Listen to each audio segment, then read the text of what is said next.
अस्सलाम वालेकुम। Welcome to the ask skin care by doctor Alina Abid.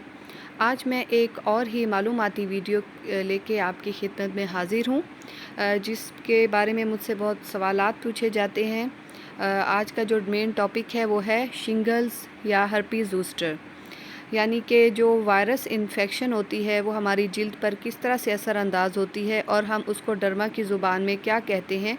तो ये वीडियो उन्हीं अफराद के लिए है जो कि चिकन पॉक्स या फिर शिंगल्स, जिसको हम हर्पीज़ ज़ूस्टर कहते हैं, उसमें मुब्तला हो चुके हों तो उनको क्या करना चाहिए और उस बीमारी की क्या अलामात हैं और क्या क्या मतलब पेचीदगियाँ हो सकती हैं। तो ये वीडियो जो है आप लोगों के लिए है, इसको एंड तक देखें और आपके लिए ये इंतहाई मालूमाती वीडियो है, जिसमें मैं आज आपको बताऊंगी कि जो शिंगल्स या हर्पीज़ ज़ूस्टर है, जो कि जिल्द की वायरल इन्फेक्शन है, वो किस तरह से हमारी जिल्द को असरअंदाज करती है। तो पहले इसकी अलामात जानना बहुत ज़रूरी है। जो मरीज़ होता है जिसको वायरल इन्फेक्शन अटैक करता है, पहले उसकी जिस्म पे रैश होता है, पेन होती है उस जगह पे, ठीक है। रैश होने से भी पहले पेन, टिंगलिंग सेंसेशन होती है, सर में दर्द होगा, ठीक है, चक्कर आने लग जाएंगे, पेशेंट कहेगा कि मैं अच्छा महसूस नहीं कर रहा, और फिर इसी तरह जिस्म की किसी एक साइड पे जो है रेडिश एरिया हो जाएगा, और वो जो रेडिश एरिया है वो फिर आगे जो है मज़ीद उसमें ब्लिस्टर्स वगैरह बन जाते हैं। ये जो बीमारी है वो आपकी किसी एक साइड को करती है डर्माटोमल इन्वॉल्वमेंट, ठीक है। मतलब सादा अल्फाज में ये कहूँगी कि जो इसके कॉमन साइट्स हैं, जैसे कि बैक पे हो जाती है, ठीक है, कमर पे हो सकती हैं, आपकी मतलब चेस्ट पे हो जाती है, किसी एक स्पेसिफिक साइड पे होती है, दोनों साइडों पे नहीं होती है, बहुत ही रेयर है। तो ये मतलब इस तरह से जो हमारी बॉडी की सिमेट्री है उसकी किसी एक साइड को इन्वॉल्व करती है। चेस्ट ज़्यादा कॉमन है, टमी है, ठीक है, वरना ये आपके चेहरे पे भी हो सकती हैं, आँखों को भी असरअंदाज करती है ये वायरल इन्फेक्शन, जिसको हर्पीज़ ज़ूस्टर कहते हैं या शिंगल्स कहते हैं। और आपके जो प्राइवेट पार्ट्स हैं, जेनिटल्स हैं, उनको भी ये जो जिल्द की बीमारी है वो असरअंदाज करती है।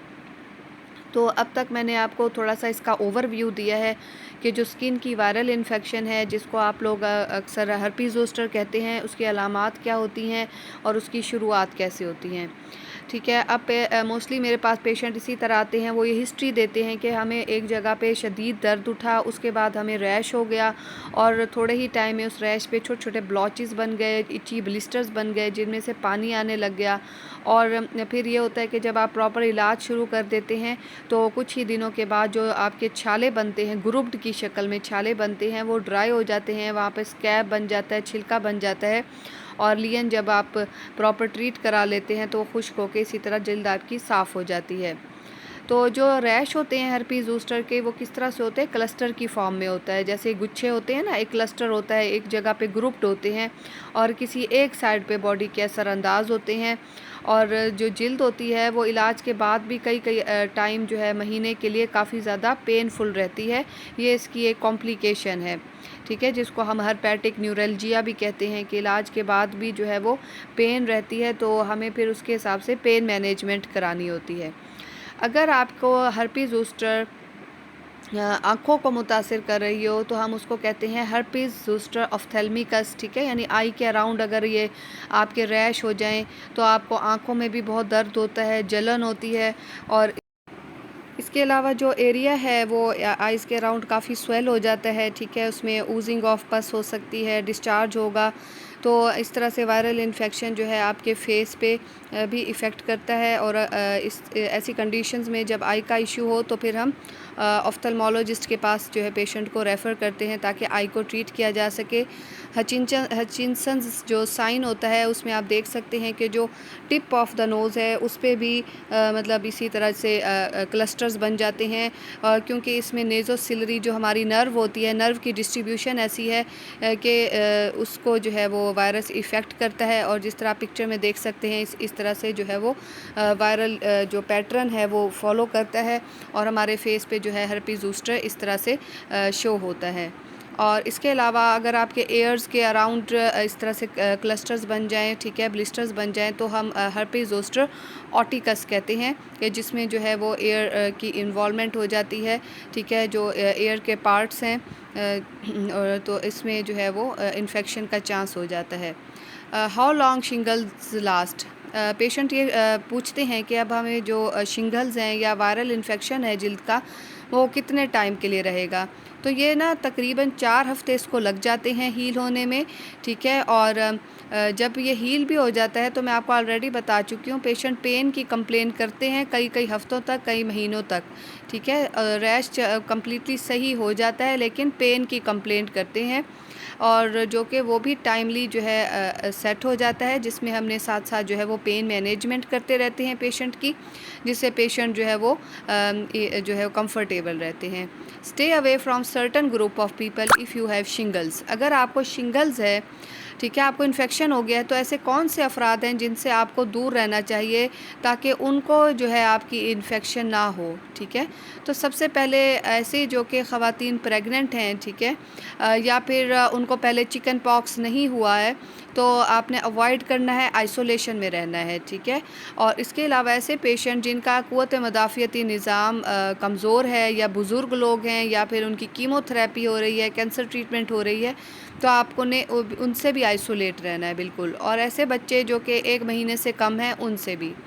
अब इसकी कॉम्प्लिकेशन क्या हो सकती हैं, ठीक है, मतलब इसकी पेचीदगियाँ क्या होती हैं, और इसके हमारे क्या नताइज निकलते हैं जब वायरस हो जाता है, तो उसका जानना भी आपके लिए बहुत ज़्यादा ज़रूरी है, ताकि जो कॉम्प्लिकेशंस हैं वो भी आप प्रॉपर डॉक्टर से, अपने डर्माटोलॉजिस्ट से ट्रीट कराते रहें, और किसी किस्म की आपको मतलब मसला ना हो।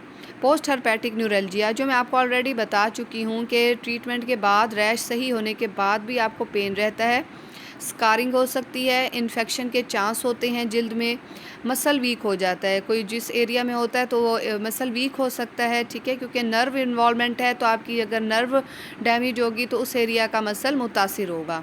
आई प्रॉब्लम्स मैं आपको ऑलरेडी बता चुकी हूँ, ठीक है, हर्पिस ज़ोस्टर ऑफ्थाल्मिकस जिसको हम कहते हैं, रामसे हैंड सिंड्रोम, ठीक है, जो रैमसे हैंड सिंड्रोम है या बेल्स पाल्सी है, वो एक इसकी कॉम्प्लिकेशन है, जिसमें आप देख सकते हैं कि आपके जो फेस है उसकी सिमेट्री डिस्टर्ब हो जाती है, उसमें आपके जो इनएबिलिटी है, रिंकल ब्रो को रिंकलिंग नहीं कर सकते, ठीक है, आइज़ जो है वो ड्रूपिंग ऑफ आईलिड हो जाती है। इसके अलावा जो नेज़ोलेबाइल फोल्ड्स बने हुए होते हैं आपके, वो भी ख़त्म हो जाते हैं, ठीक है। ड्रूपिंग ऑफ माउथ भी जो है वो आप कंट्रोल में नहीं रहता। इसके अलावा फेस की एसिमेट्रिकल हो जाती है इन्वॉल्वमेंट। मुझे उम्मीद है कि आपको आज की मेरी ये वीडियो बहुत ज़्यादा इन्फॉर्मेटिव लगी होगी, ठीक है। मेरी मज़ीद इन्फॉर्मेटिव वीडियोस देखने के लिए मेरे चैनल को लाइक, शेयर, सब्सक्राइब करना ना भूलिएगा। ये चैनल मैंने बनाया ही पब्लिक अवेयरनेस के लिए है, ऐसे अफराद के लिए जो घर बैठे ही डर्मा का नॉलेज ले सकें, और वो भी बिल्कुल आसान और सादा अल्फाज में, ताकि आपको पता चल जाए कि आप मेडिकल टर्म से हट के जो है वो जिल्द की बीमारियों का किस तरह से समझ सकते हैं।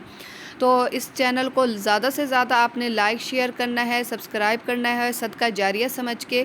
Ask skin care by doctor Leena Abid. इसके अलावा कोई भी आपका क्वेश्चन है डर्मा से मुतालिक, तो विदाउट एनी हेजिटेशन आप मेरे कमेंट सेक्शन में कमेंट कर सकते हैं। इसके अलावा मैं ऑनलाइन कंसल्टेशन भी देती हूँ, ठीक है, अगर आप लेना चाहते हैं, और वो भी बिल्कुल जो है आप इजीली ले सकते हैं कंसल्टेशन, ठीक है। और इसके अलावा फिर हम मिलते हैं इसके पार्ट 2 में, नेक्स्ट वीडियो में इंशाल्लाह। अल्लाह हाफिज़।